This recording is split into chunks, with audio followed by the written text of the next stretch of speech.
Okay, everybody, welcome along.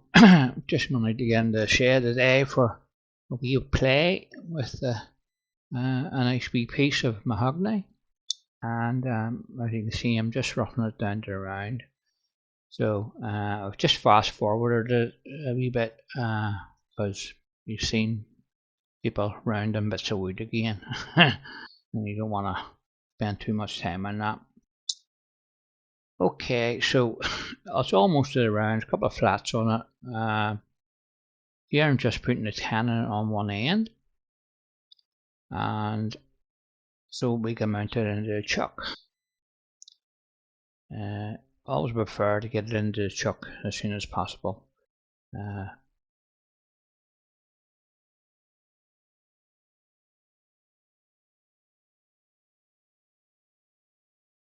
I'll just remove a step center from the chuck, and then we'll mount the blank into the chuck.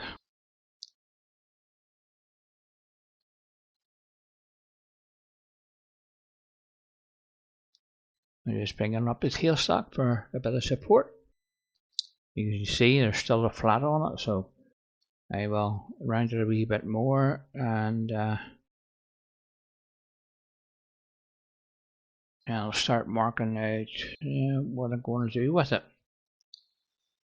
I haven't much thought here. I'm standing looking at this, and what am I going to do? Right. So I need to take it down a wee bit more to get a flat surface on it. So it's a completely round at the bottom part of the. It's going to be a wee leaded pot, by the way. I sanded it, and I'm going to put a bit of texturing, not texturing, sparring onto it with a sparring system from Robert Sorry. And you want just speed of your lathe down to about 500 RPMs. And you want to take your time coming across the wood and let the cutter do the cutting. And you want to be above, you want to be on center with the wheel, and you want to lift the tool up as it cuts. It takes to get used to cutting with the wheel. I would say try it out a couple of times before you commit yourself to the final cut,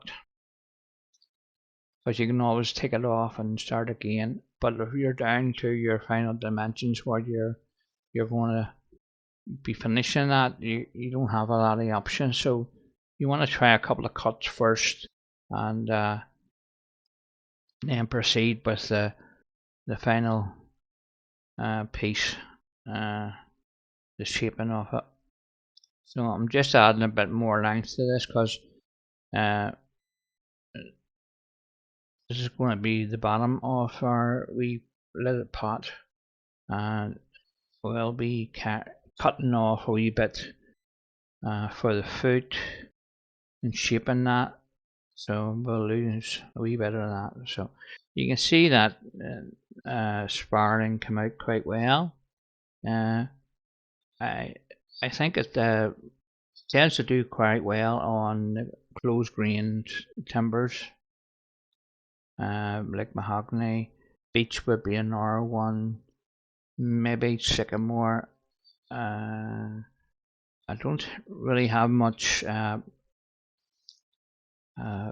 knowledge of other timbers because I haven't really ventured into texturing a whole lot or sparring a whole lot lately. I was just watching a couple of videos lately on YouTube, as you do, and just getting some ideas for things, and I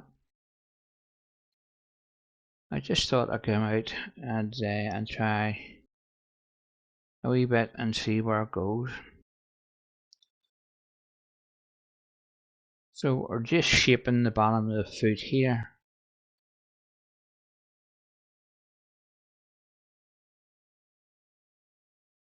and I put an R10 on the bottom here so we can turn it around and put it in the chuck. So I've got my beading and parting tool here, and we're just making the transition between the bottom of the foot and the spiraling. Just rounding that over slightly with the spindle gouge here. Just put a wee bit of shape on the bottom of it. You don't want to have it coming straight down and being flat on the bottom, so this wee bit transition to the bottom of it will help. Right, we have it now in the chuck with the bottom in the jaws, and bringing it up to tailstock for support. It's all good, always good practice. Bring the tailstock up when you can. So we're just going to cut this off here. We're going to cut the lid off. I'm giving myself a good bit of timber here.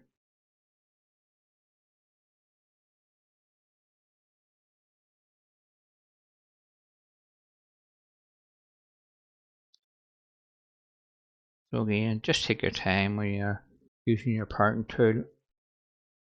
And when you get to near the finished cut, just release the tension of your tailstock and bring it down to near enough it's going to fall off, and then just stop the lathe and take it off by hand.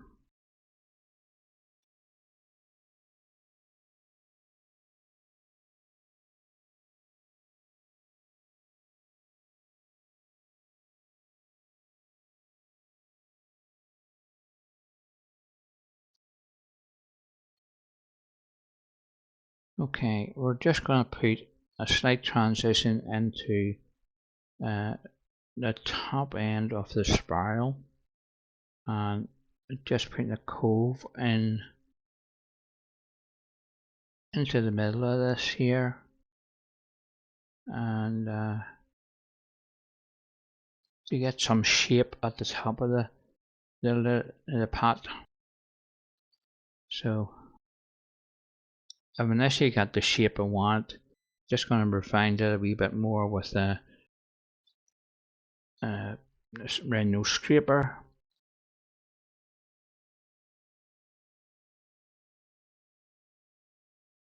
Just nice gentle cuts, and if they're to the section sharp, you'll get nice shavings off it.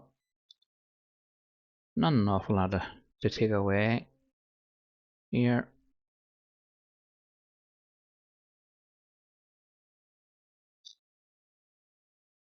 So we're getting the Forstner bit here, and we'll remove some of this timber from the inside. And some people say it's cheating, but it's not cheating. It makes it quicker. You know? So do whatever you can to make it easier for yourself. You don't always have to use the tools to take the inside out. Sometimes it can be very boring when you're, especially in a deep hollow, you're trying to take it out and the inside can go on forever. By the time you get down and get the finishing cut on the sides. So this will take it down to my final depth I want to stop at, allowing a wee bit of room for the bottom. You don't want to go down through the bottom. So here I'm using the beading and parting tool again, and this is going to be the recess for the lid to fit into.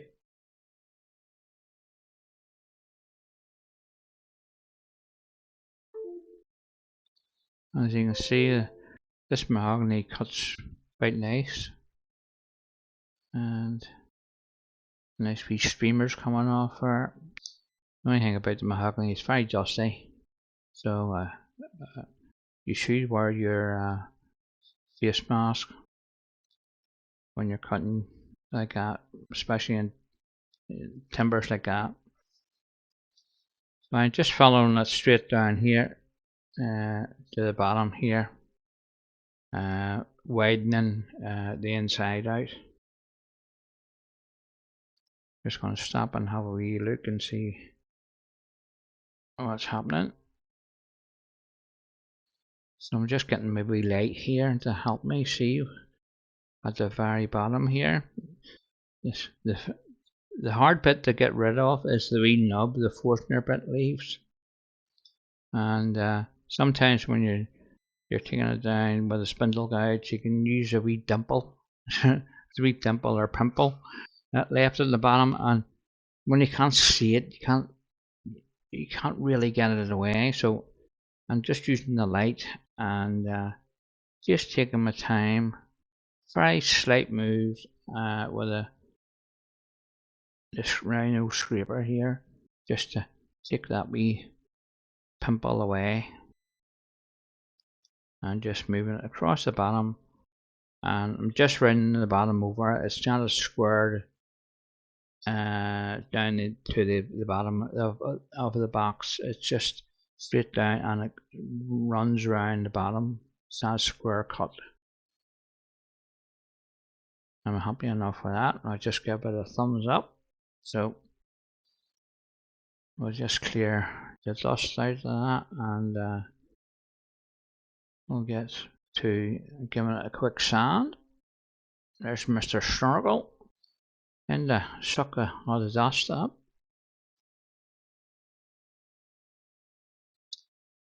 So just be careful when you're putting fingers inside things. If you're not comfortable with it, get yourself a stick and a bit of Velcro stuck onto it and stick, and then use your sandpaper on the end of a stick. That's the safest method to do. You don't want to hurt your fingers. So as you can see, my Velcro is coming off and needs to be redone again. So as you get away with it here, it's only a wee small pot here, and so here I've just given this a coat of sand sealer on the inside. I didn't bore you too much with the sanding off this piece, but I did go through the grits, starting at 80 right up to 400. So I'm just running a cloth around here to soak up the sand and sealer. I'm just putting a bit more around the lip here, or where the lid's going to sit into, in the recess. So just get that.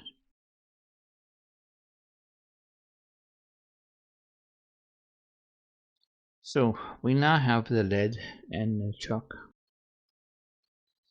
and I've used the calipers to take the inside size for the tenon to fit into the bottom, and I've just transferred the mark onto the lid. So you want to be careful when you're working to a line. Always keep on the caution side of making it a wee bit big. But if you make it too small, you can't add it back to it. But I have plenty of timber on it here, so if I make it too loose, I can take some of it away and widen my cut on the bottom. You just want to test fit it, and you're getting a nice, not a popping fit. You want a loose enough fit it's not going to fall out, but at the same time you want to be able to lift it off. So that's a wee bit tight still, so it just needs a wee bit more off the side of it, and I'm sort of angling out towards the end, the outside of the box lid, putting a slight taper on it. So if it does go on at the start, you can gradually take a wee bit away at a time and get a nice clean fit. Just removing that wee bit from the middle there, and we'll try our bottom one again. And it seems to go on quite well. It's a wee bit tight there, but I don't want to touch it.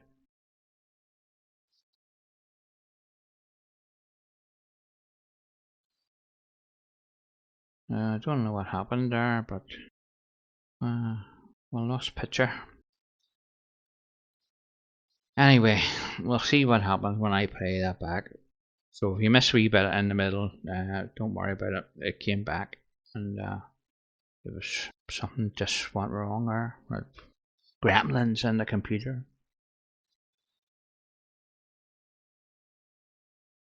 So I sanded it there, and it became a wee bit loose. So I'm taking a wee bit off the bottom where the tenon sits in the recess. You're allowed to go in further into the box without having to cut it all again. So I was just bringing the tailstock up here, and I'm going to just take a wee bit of the tenon off this. No, correction. I'm working on the lid. Just want to be a bit of a shape on it and bring it to the top and bottom together. In case you're wondering, this is a voiceover.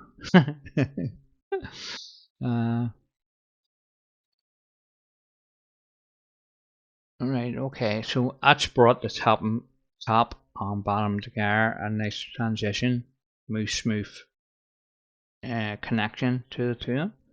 And just sanding this here, and again through the grits on the bits that need sanded, and then we can get a cool sand sealer. Here I've decided to put a couple of wee lines in here with a point tool, and I'm going to use a writer for mica to burn a couple of wee lines as well. So mark it out first with your point tool, and then use a writer for mica to burn the line, and then a wee bit of sand and just take any over scorching away from the face of it.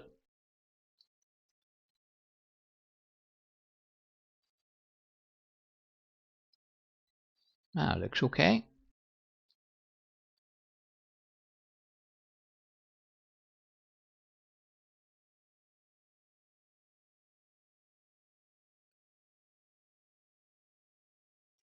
So I just want to give it all a coat of sand sealer here. It's handy to have the spray cam, especially if you're doing a textured surface or a spiral surface. You don't want to end up rubbing your spiral away with the cloth. So I've decided to put a wee spiral in the underside of the lid here. Don't ask me why, I just thought it would look good. So it looks alright. So again, I'm just going to mark a transition from the end of the spiral, and give it a wee definition line with a point tool here, and just a wee bit low on the tool rest.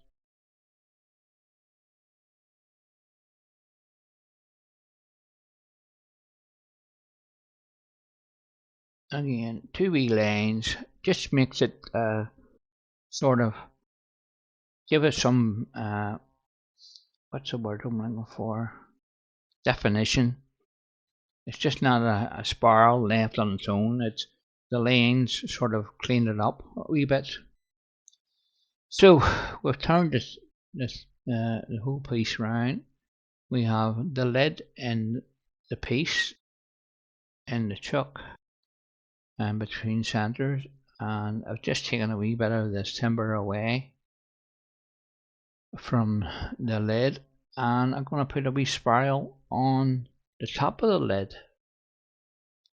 Again, I just thought I would do so.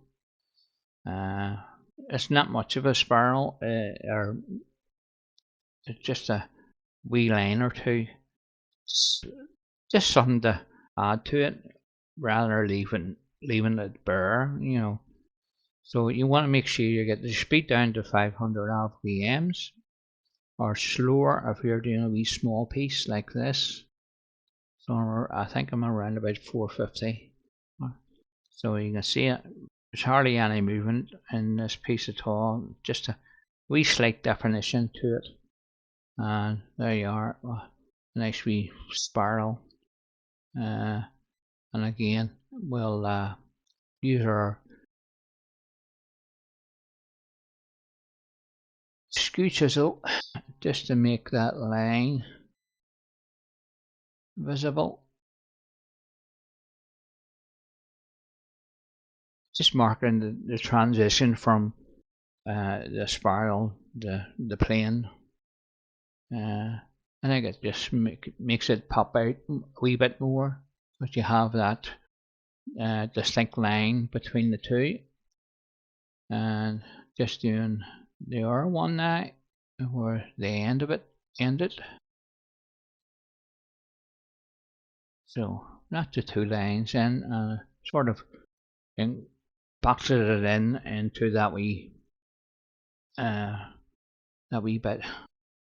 So quick sand, and I'm just going to burn again with my Formica to darken the line, marking the transition on the lid. So after sanding, you want to give it a coat of sand sealer.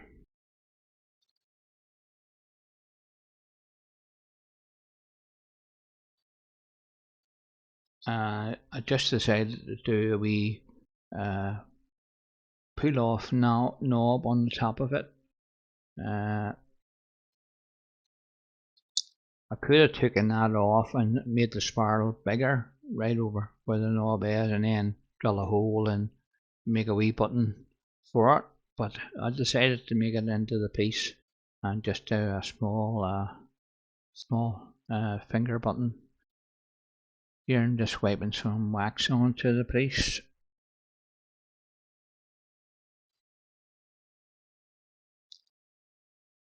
And we'll just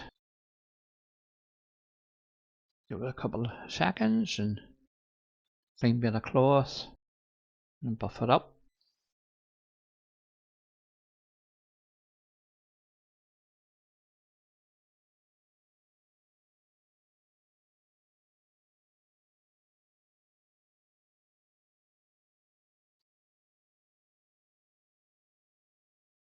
So we have the bottom, and I'm just getting another coat of wax on the inside around the rim,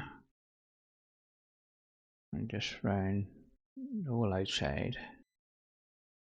I probably will spray the outside of this when it's finished with Taste of Clear Lacquer.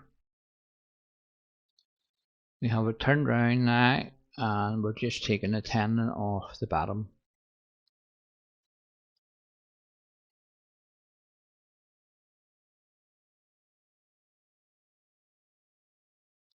I had to make a wee jam chuck for this to turn it round. It did go in on the chuck jaws, but it was too slippery, so I made a wee jam chuck and fitted it onto that. This allowed me to get it in and take most of the timber away with a tailstock up for support. So I'm just taking the tailstock away, and you just want to be careful here, because a heavy hand could just pull this off, and all your work would be ruined. So just take your time.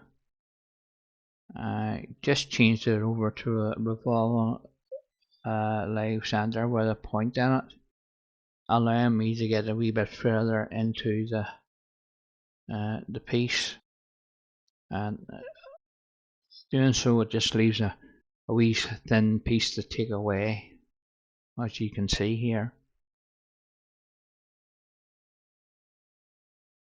So we managed to get it away. We're just making sure we get all of it.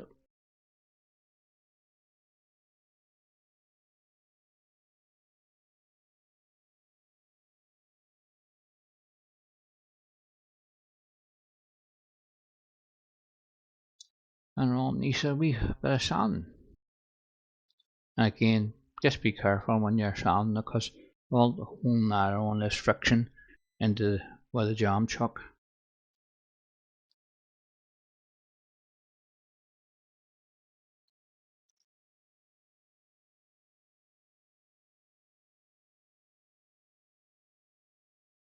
So again, we have sanded it. Now we're applying a wee just a hand sealer to it again. Making sure to get in all the wee grooves.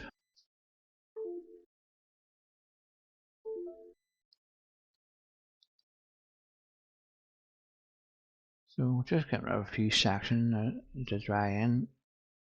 We'll just wipe any excess off.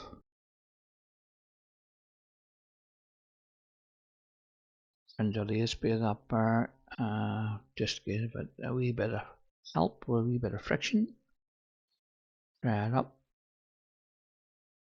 So your final finish can be anything you want.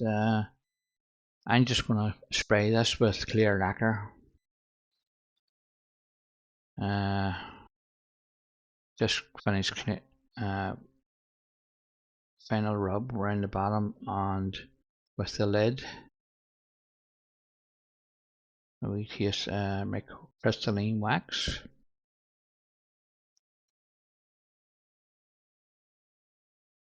So that's it. Done, guys. Nice wee leaded pot with a bit of sparling on the bottom half on the lid. Just something different, made from a piece of mahogany. You can see it. Nice clean spirals there, cut in. And thanks very much for watching, everyone. We'll see you again soon.